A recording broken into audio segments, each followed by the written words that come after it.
Good afternoon, ladies and gentlemen. Will you please stand for our national anthem?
Thank you, Guest Director Marvin Crawford and ensemble of the Silver Tones of the Larimer Chorale, which is sponsored by ARP. We're very grateful for you being here today. That was a stirring, truly splendid performance, and I'm all pumped up, just like last Sunday, ready to go Broncos. I'm Miles Crane, a community volunteer, who together with 9 other people, Jeff Arduino, Sue Ballou, Martha Connett, Trish Housley, Audrey Ketchum, Katie Mason, Christina O'Neill, Roberto Ray, and Paula Stearns, all of us formed something called a self-directed volunteer team and put this program together in less than 8 weeks. So we're very grateful for participation of all those wonderful folks. Right now, it's my privilege to introduce our first speaker, and that is Tom Donnelly. Tom grew up in rural Kansas, where he worked with his dad on a family farm. In 1993, he moved to Loveland. He joined the Loveland Planning Commission, and he was working here in the capacity of a private surveyor, and subsequently he became elected county surveyor. 8 years ago, Tom was elected county commissioner and is now serving in his second term with responsibilities for setting policy, evaluating performance metrics, and ensuring the budget process adequately funds services important to Larimer County residents. Got a little bit more. You're important. We had to do that, okay? He also is He also is the 2016 chair of the Board of County Commissioners, where he works closely with Commissioner Steve Johnson and Commissioner Lou Gator, both of whom send their regrets at not being able to be here today because they were called for important work in Denver. Commissioner Donnelly previously served as commissioner of the board, and also in 2011 and 2014. He lives in Loveland with his wife, Lexi, and 4 children. Are there any of them here today? No. Okay. They're at school today. But we're saying nice things about you anyway. And he represents District 3, which includes the southern end of the county and encompasses Loveland, Berthoud, Estes Park, and surrounding areas. Please join me in welcoming Commissioner Tom Donnelly. Miles, thank you. Thank you so much. Geez. I'm going to have Miles travel with me more often. That was quite an introduction. Thank you a lot, Miles. And I mean, that was a great rendition of the Star Spangled Banner, didn't you think? I mean, even better than Lady Gaga last week. and better looking too. I think better looking. If you that's my opinion. So I'm really excited to be here with you today. And as Miles alluded to, on behalf of the Board of County Commissioners, I'm really excited to welcome you here and to celebrate as Larimer County joins the AARP network of age-friendly communities. And thank you for being here as we celebrate and recognize this designation. The designation will help Larimer County to incorporate and adopt the features needed to make this county a place. It's a great place for older adults and people of all ages. In being part of this network, we'll have access to experts, best practices, and a framework that will assist us in looking at those features to make more livable communities that are safe, walkable, better housing and transportation options, access to key services, and opportunities for meaningful work and volunteer opportunities for residents of all ages in our community. Why is it important at this time? Larimer County is going through an unprecedented demographic shift. The number of older adults is expected to increase by 71% in the next 10 years and make up 31% of the population. Much of the planning for this shift is done at the local level, and we're proud to be one of 73 communities across the country that are part of the AARP network of age-friendly communities. Let me see where I'm at. This initiative is a community-based effort led by the Partnership for Age-Friendly Communities and was formed to assure that Larimer County incorporates the infrastructure, design, and community resources necessary to accommodate our population of older adults. The partnership has an advisory committee made up of community, government, and civic organizations with the Larimer County Office on Aging and the Foundation on Aging collaborating on the day-to-day administration of the project. The event today signifies the next phase of the process that will last for years and will involve a strong community input and participation. We look forward to becoming part of this network and embarking on the planning needs to assure that Larimer County is an even better place to grow up and to grow old. Join me in celebrating this important next step. And we're really glad to have AARP with us today, and let's give them a round of applause.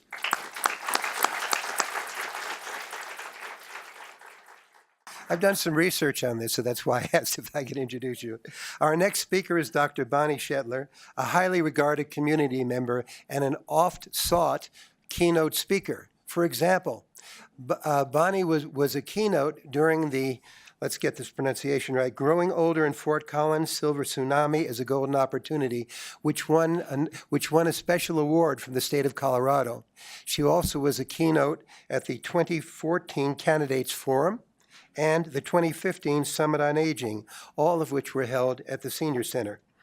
Bonnie is a current board member and former president of the Foundation on Aging, currently serves as the chair of the Partnership for Age-Friendly Communities in Larimer County Steering Committee.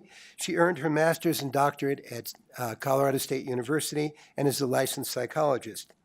Bonnie lives in Fort Collins with her husband Terry and has worked closely with leaders with leaders in organizations such as the Larimer County Office on Aging, the Elder Care Network, the Community Foundation, and the Center for Public Deliberation at Colorado State University, whose director, Martin Carcassonne, has taken off from his school to be with us today.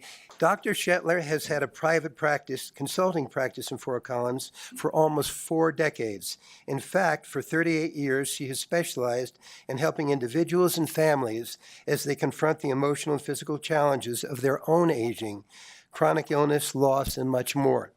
So, from a community's perspective, striving to address affordable housing strategies for frail elders aging in place, access and mobility, health and wellness, and caregiving relating to transitions, how fortunate we are in Larimer County, and specifically right here in Fort Collins, to have someone of Bonnie's caliber and experience be a volunteer leader to focus the lens in our community on truly being age-friendly. Without further ado, let's welcome Bonnie Shetler.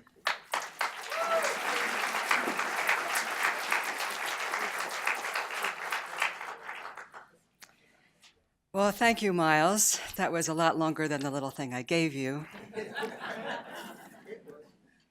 And just for disclosure, I actually work in Fort Collins and live up in Bellevue on Rich Canyon Road. So I do represent both the rural and the urban parts of this discussion.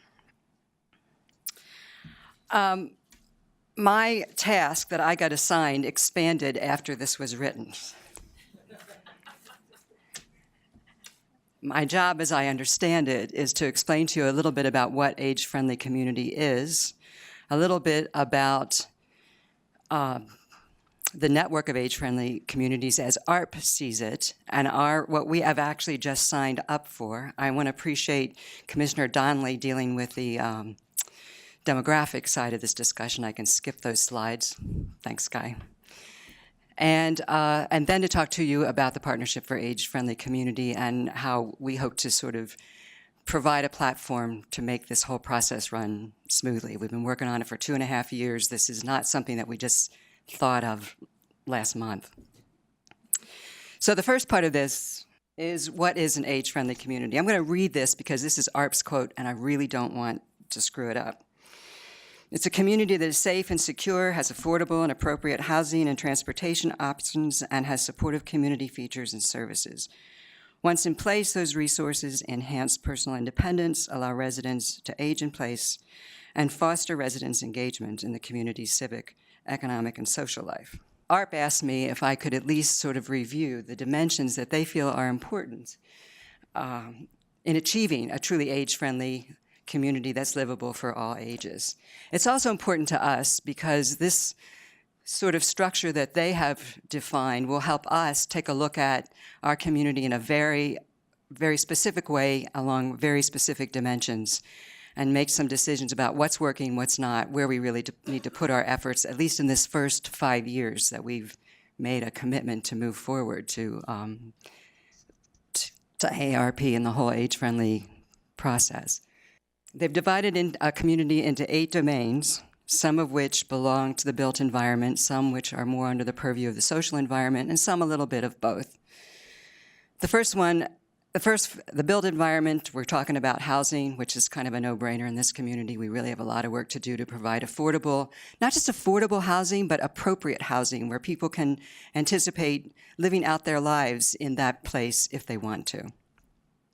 One is transportation, which is a big issue in all of our communities, having to do with providing ways to get access to services and events that you want to attend, services that you need to attend, and to have the transportation replace the old way of getting places by car, because often as we age, we need to give up driving. But is there an alternative that we're willing to use, that's safe to use, that we're comfortable using, that's convenient for us?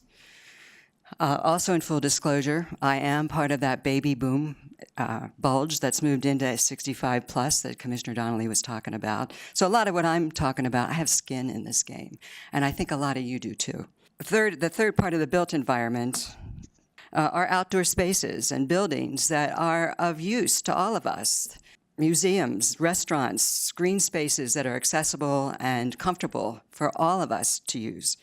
So outdoor spaces, transportation, the built-in public spaces, housing, those are all built environment dimensions that we need to take a look at, but are really under the purview of people who do planning and zoning, developers, builders, designers. Those are the folks you really need to make sure we involve in that part of this process, because they're the ones that can make a difference. We need just to make sure they know what it is they're supposed to be doing and why it's worth their while to do it. The social environment involves social participation. Do we have events that are attractive and appealing and draw people out of their homes so that they'll go to them? And are they at times of day that they're comfortable going to? And are there ways to get there? The civic organizations, civic environment, how do they call that? Civic participation. Do we have a voice when we're no longer, when it's no longer so easy to get to meetings like this, or it's no longer to just be out there in the naturally social environment that we enjoy when we're working? Can we still have a voice in public policy that impacts us as well as anybody else? Do we have opportunities for meaningful volunteerism that's meaningful and significant? Opportunities for social, meaningful, and employment. A lot of us, I haven't quit. A lot of us may want to or need to continue to work well into our 60s and 70s. And are there options for doing that, even if it means changing professions, doing something a little differently than we did during our working years? The two domains that are sort of common to both the built environment and the social environment include community support services and health services, whether it's the physical facilities, that need to be available and accessible, or whether it's just the programs that help us stay healthy. Educational, gyms, walking paths, the kinds of structures that help us maintain our health and not need those health facilities. So those are the dimensions that we will be looking at as we move forward as a community to decide what needs the most work, what do we need to address first, and who do we need to pull in to help us do that. The question is, why are we doing that? I think Commissioner Donnelly answered that question, but I want to show you just a couple of slides for comparison. 2010 was the year that most of us, I'm in the forefront of the baby boomers. Actually, 2011, we turned 65. So from 2010 to 2024, nationwide, the population of people over 60 is going to increase by 50%. That same population in Colorado and Larimer County is going to increase by 70%. We have as much a problem as anybody, as much a bulge that we need to address, anticipate, and make comfortable as anybody. Between the year 2010, when the first of us started turning 65, to 2030, when the last of that baby boomer group moves into that 65 plus, in Larimer County, that group will have increased by 124%. And compare that to the next fastest rising group, the 25 to 44-year-olds, who will increase by about 39%. This is a huge change in our demographic. We'll never overwhelm it. This is never going to be a county of all seniors. After 2030, the population boom should sort of level off. But on top of that, let's face it, there's a natural attrition that happens in that group that it's not so big elsewhere.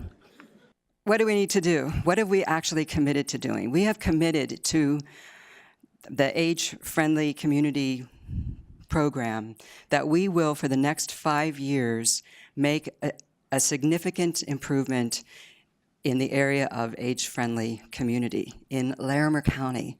And I need to point out that many of the communities that have signed up for this are cities, single government, kind of a homogeneous culture. That's not us. It's not us by a long shot. We have communities the size of Fort Collins, Loveland, Estes Park. We've got rural communities out on the rural plains, up in the mountains, small towns scattered everywhere. But what we've agreed to do is spend the first 2 years coming up with a plan, looking at those domains. And by the way, one of the advantages of being associated with AARP in this project is that in addition to those 8 domains, if you go to their website, they have a lot of individual items that make up those domains so that we can start with small steps and still make a difference. We can go to big steps and make a huge difference, but it's not like we have to sort of jump in with both feet and both arms at first. But they're very helpful in terms of defining what those domains very specifically are and the ways in which we can address them and still make some progress. And they will help us with the plan. They will provide technical assistance if we need it. And as part of this network, we will have the advantage of being the 73rd community to sign on. We got 70 communities behind us who've already done it, who've already been through the planning process, or some of them have. Some of them are in the implementation stage. But we have lots of resources to draw on. We're not alone in trying to work out this plan. But on the other hand, it's got to be a good plan. It has to meet their conditions, that we have specific outcomes we are going to work towards. And we have 3 years after that to reach those outcomes, and we will be evaluated based on how well we do that. So we're accountable. We can quit talking, we can start doing, and somebody's going to actually hold our feet to the fire and help us get there at the same time. You'll notice that actually I was told a few moments ago that we're actually up to 75 communities now. That's the current number, but this is a year-old map, and there's one star in Colorado, which was Denver a year ago.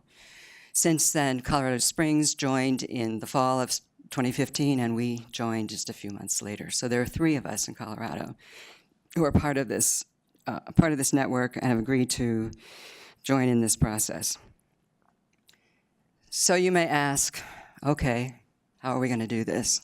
This sounds kind of big, especially with over 2,600 miles of territory to cover, and we are not asking any one particular community or any one particular government to take this over.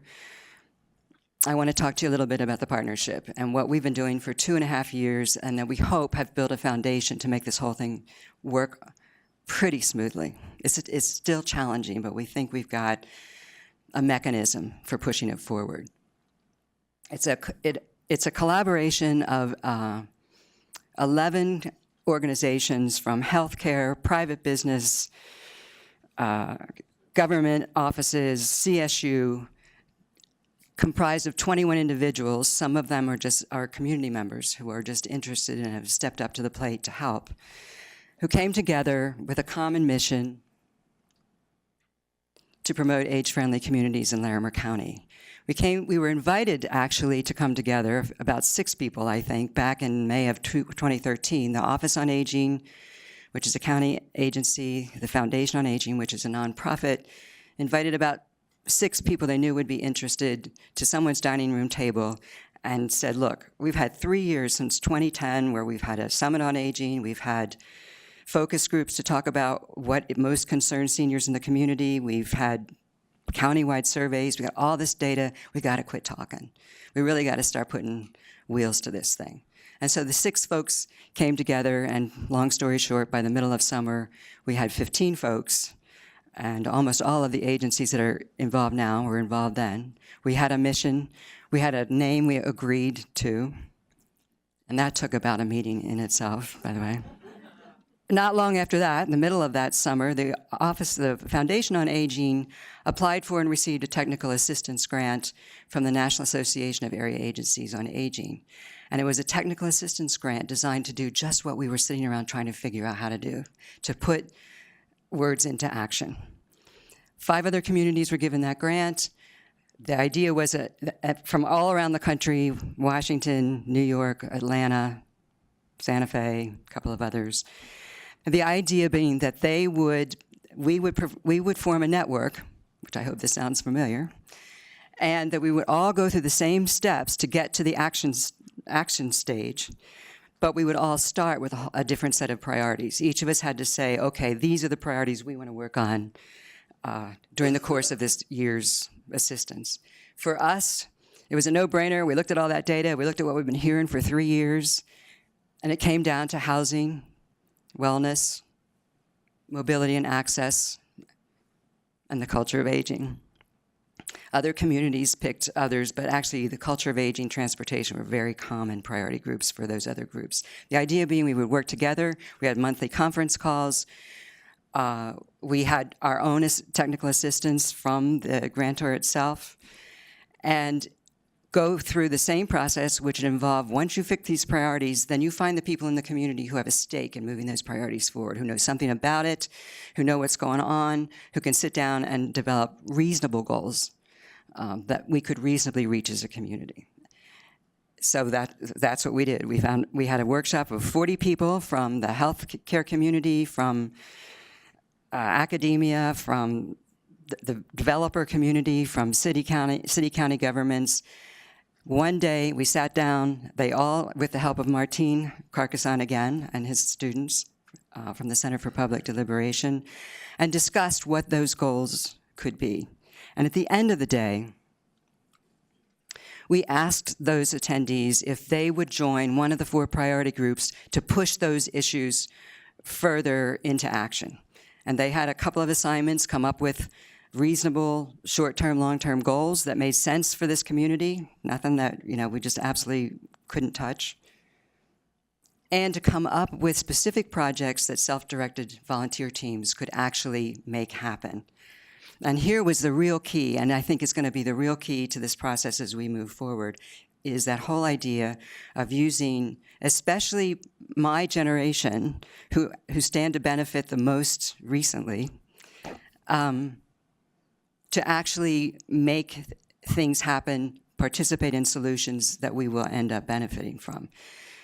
Every priority group came up with at least 1, generally 2 projects. I'm not going to take the time to go through them, but if you pick up one of the brochures in the back, We have each of those projects identified. They are almost all completed, and in fact, a new set of projects is now on the planning board. But the idea being that the work can be done at the volunteer grassroots level. That we still need experts to help us at the priority group level to take the long view, to provide resources for these projects, to make sure that the connections and the information they need is available, that meeting places are available. But the idea of having teams that actually design the project and see it through to its implementation is not only good for us because it doesn't really cost that much, but it's good for the community. It's a way for boomers, the seniors, to get involved in a way that makes sense to them. It's much more fun to work in a team. It's much more fun to not be told how to do the job you already know how to do. And it's much more fun to be involved in projects that have short-term outcomes that you can see, be proud of, and then go on your Hawaii vacation that you've been planning for 20 years. So it fits really well into what we feel is sort of the boomer psyche and what we need to feel involved. So our next steps, now that we've got an organization that, by the way, that volunteer team stuff required a whole day of training by N4A, not about the project itself, but how you work in a team and how you make a team work. It was an amazing day, and it is something that we need to continue to do if we're going to make sure that this whole team concept works, is to provide ongoing training for how you work as a team. Our next steps, 2 weeks, we're going to hold a strategic planning meeting to see if our organization is sufficient to do now this broader work that we've agreed to take on as a community. I don't mean just we, the partnership. And figure out what we need to do to pull additional resources to the committees or to certain levels in the organization so that we are well equipped to handle moving forward. We're going to continue with the projects that we've already started. The priority groups are going to continue to meet and do their own planning, and the beauty of that is when we get to the bigger planning stage, much of our work will already have been done for us at those priority group levels. And of course, we're going to continue to expand the volunteer team concept in order to continue to make this wagon move forward. And then we will begin a formal planning of a Larimer County age-friendly agenda. And it's not just the partnership that's going to do that. If the people who are going to be involved in implementation aren't part of the planning, we're just going to end up with a jug that eventually is going to just start leaking. So it will be a community-wide process to figure out what we're willing to do and where we're going to get the resources to do it and how we're going to go about making it happen. This is about you, and I don't care if you're 20 in here. The point I forgot to make when I skipped the part about demographics is that increase, if you remember the 70% increase in Larimer County of people over 60, the 124% increase by 2030, you might think that, oh, that's because everybody likes to retire in Colorado. And so we're actually talking about immigrants here. And you would be wrong. Every year, if you take the number of people who move in, subtract the number of people who retire out, who are in that 65-plus age group, it's about 500 people. Every year since 2010 when that bulge started increasing, and that bulge started moving into that demographic. Counts for about 15%, 15% of the increase in the population. Most of that increase in the population of 65 plus are you and me who don't leave. You know, most of us came here probably when we were younger or we were born here because of the 14 years there are to climb and the backcountry experiences we got to have and the slopes we got to ski down because we were young and we could do that and kind of stupid and didn't think we were ever going to die. But as we grow older, we're still here. I'm not going anywhere. I have no plans to move back to Ohio or Pennsylvania where I came from. And I think that's true of most of us. So it's us we're talking about. It's us we're preparing this land for. And so we really encourage you, because it's you, to get involved, be part of this process. And even if you are just 20 or 30 or 40, you will thank the rest of us for really pushing hard on making these changes and making the community more accessible so that you can continue to stay involved, continue to be a part of it, continue to give back, and continue to just enjoy what Colorado has to offer. And as you might be interested in knowing that those people who do move out tend to go, as you would guess, to Florida and Arizona. And the ones who do move in most likely come from Texas and Nebraska. And you can't blame them, really. So how can you help? You can sign up. We have sign-up sheets in the back. Sign up to have your name on a list to be a potential volunteer for a priority group. You can specify a priority group if one of those interests you more than another, or just say, contact me and we'll have someone from the steering committee contact you, or otherwise we'll have someone from the priority group talk to you about how you can be involved in that. You can contribute your insight, experience, connections to the work of that priority group, which is more of a planning group and will be involved in this sort of 2-year planning process. You can donate. If you're an individual, you can contribute money. The one place we are going to need resources, we're going to rely heavily on volunteers to actually get work done, but we need money in order to provide administrative resources that just require staff time, that they just do consistent overtime, who don't go on that vacation to Hawaii at the drop of a hat. And the Foundation on Aging, which is a private nonprofit, really depends on donations in order to do their work. And we are going to be requiring more and more of them in terms of fundraising, public relations, volunteer coordination, that kind of thing. So you can volunteer, you can contribute resources just to help keep the organizational part of this alive and kicking. If you're a business, you can sponsor a project or sponsor a priority group. And you can stay informed. We do have a newsletter. It kind of comes out quarterly, but mostly it comes out when we have some news. Sign up for the newsletter, also on that sign-up sheet, and advocate for this whole process of livable communities for all ages in Larimer County. You can, and this, how you do that, you just contact us. You can either use the sign-up sheets in the back. We'll get a hold of you. You can visit our webpage at foalarimer.org. I showed you the front page of the Foundation on Aging's website, so you can see where you might click to get to information about the partnership.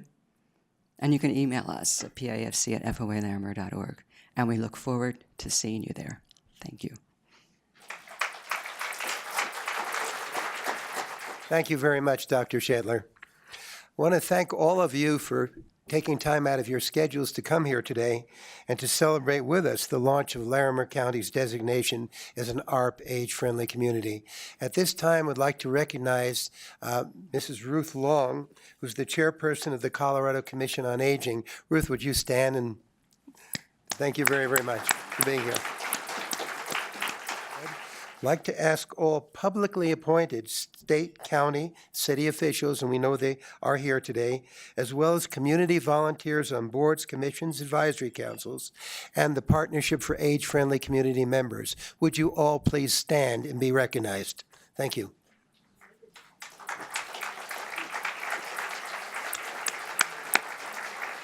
Your work is what makes this county and this city tick, and we're all very appreciative of it. Our next speaker is Kim Adler, the recently appointed Regional Vice President of ARP. Historically speaking, ARP was founded 58 years ago, interestingly enough, in the year 1958, and was formerly known as the American Association of Retired Persons. Kim leads the West Region, consisting of 10 ARP state offices, including Colorado, Oregon, Montana to Hawaii, New Mexico to Alaska, nice, and a couple in between. Kim, for more than a century, her work has focused on strategic planning pertaining to financial security and livable communities.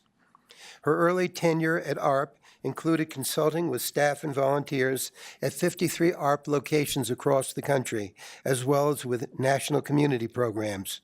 She led an examination of the intergenerational needs and values of age 50-plus Americans, and she framed ARP's enterprise-wide strategy on work and jobs. Before joining ARP, Kim worked in child advocacy with organizations dedicated to improving children's lives at the local and state level. Among these were the National Mentoring Partnership and the Children's Defense Fund. Her work with volunteers began at Target Store's corporate headquarters in Minneapolis, Minnesota, where she supported that organization's efforts in their National Employee Volunteer Program and philanthropic activities.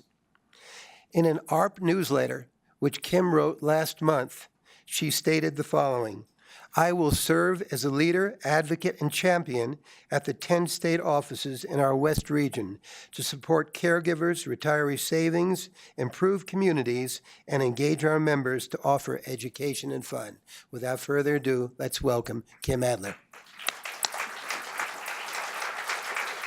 Thank you, Miles. Thank you, everyone. Good afternoon. I'm really proud to be here. This issue is one of my passions. As Miles talked about some of my background, it's a way to bring my passion for everyone along the age spectrum together, because what we do here, we do for people at every age. It's my pleasure to welcome Larimer County to the AARP network of age-friendly communities.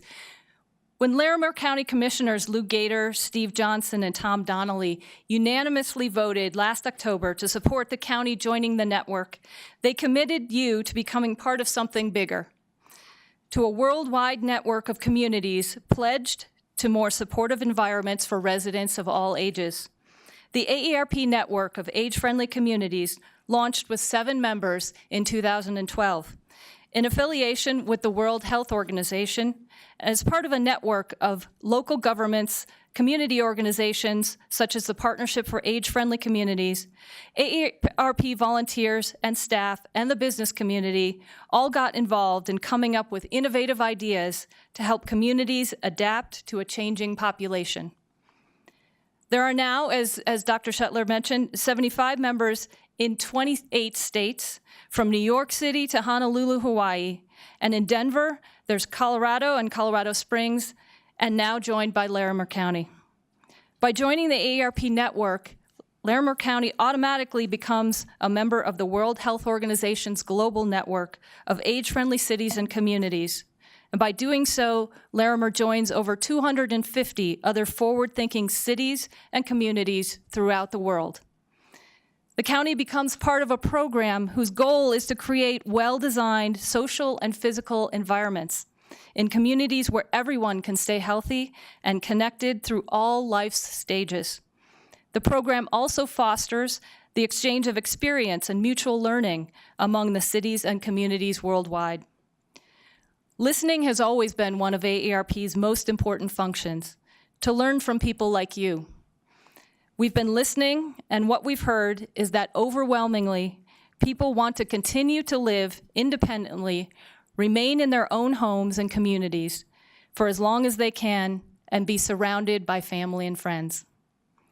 At its heart, that's what the age-friendly communities are all about, making sure our neighborhoods are the kinds of environments that are great places to live for all ages. This is becoming more important and more pressing. As Dr. Shetler shared, all over the world, the population is aging. The numbers of people aged 60 and over will approach 2 billion by the middle of the century. That's almost double from a few years ago. And the rise among those over 85 is even more dramatic. Globally, life expectancy has increased by 2 decades since 1950, from age 48 to 68. The size and length of this, what we call longevity bonus, and the economy it spawns is new ground, where we have never been in history. It constitutes one of the most remarkable human success stories ever known. It's a tribute to public health, medicine, education, and economic development. But still, most of the time, people talk about this as a problem for communities, for the country, and for the entire world. But we see things differently. We see challenges, of course, but greater opportunity. AARP believes that we can anticipate and adapt to these changing demographics so that longer lives will also be better lives. If we take a quick look at the folks who are age 50 and better, it's easier to see how rich their contributions can be to their communities. This generation has the desire to grow, learn, and discover. I'm talking about many of us in this room. To see see if this sounds right. You have the power. You have a positive view about these extra years of life. You tend to be open-minded, eager to learn new things, and you embrace change. You're not looking for the fountain of youth, but you definitely drink from the fountain of vitality. You're planning for what's next. You see real possibilities everywhere, and you seek them. As a society, we can choose whether to embrace and take advantage of this remarkable group, you, or we risk losing out on your tremendous potential. Population aging certainly presents some challenges, but is also an enormous opportunity for growth and change. The growing population of older persons has a great deal to offer as consumers, as workers, as neighbors, as volunteers, as mentors, as educators, and as engaged citizens, as vital and contributing members to their families and to their communities. We should be taking steps right now to maximize that contribution to your community. Making the places we live friendlier to people of all ages is one of the keys to this. By adopting age-friendly policies, communities and their local government can enhance the quality of life for all their residents. All of the recent snow here and in other parts of the country had me thinking about what it was like before we implemented some of these age-friendly policies and solutions. I watched people try to get around where I live with a couple of feet of snow. And unfortunately, I watched my older neighbor walk down the middle of the street because her walker couldn't pass through the snowy sidewalk. And my foster daughter had to carry her daughter to school because the strollers couldn't get up the snowbanks at the end of the sidewalks. And my friend who uses a scooter because of a disability couldn't leave her house because of those same snowbanks that accumulate in the curb cutouts. Thankfully, snow melts, and we can get back to the advantages of age-friendly elements that they provide for our community citizens. It was just interesting to think about what life used to be like. What's good for older people is good for everyone. Think about it. Those curb cuts and accessible streets are great for wheelchairs, but they're also great for strollers, as I mentioned, for teenagers on scooters and for kids on bikes. Accessible parks with well-placed benches become fun, functional places where generations mingle in a new kind of town square.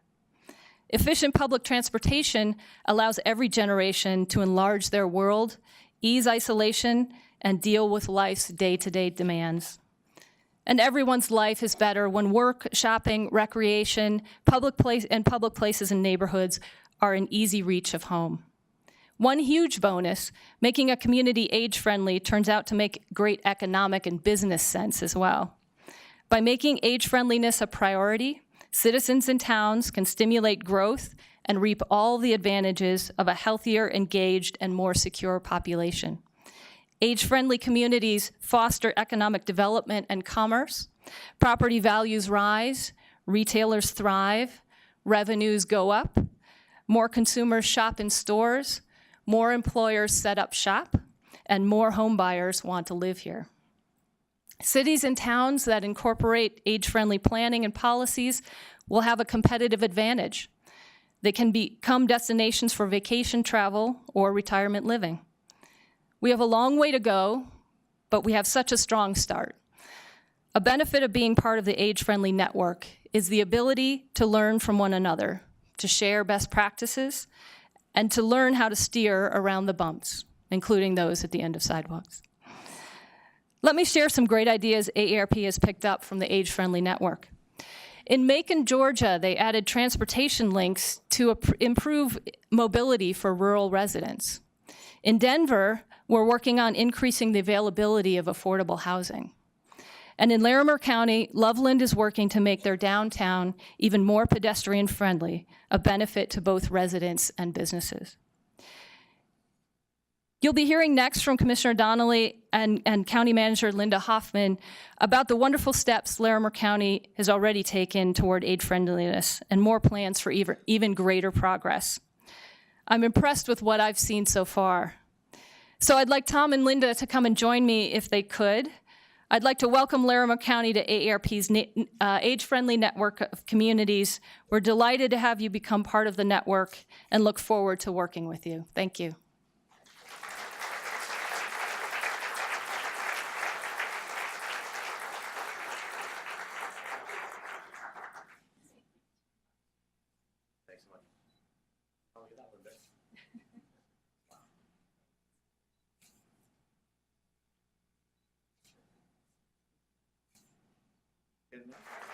Thank you, Kim, Commissioner Donnelly, and County Manager Linda Hoffman. I've been told that Congressman Jared Polis's office is represented here today by Stuart Feinhorn. Just want to say thank you for coming and welcome. Thank you all again for coming. That's it for the ceremonies.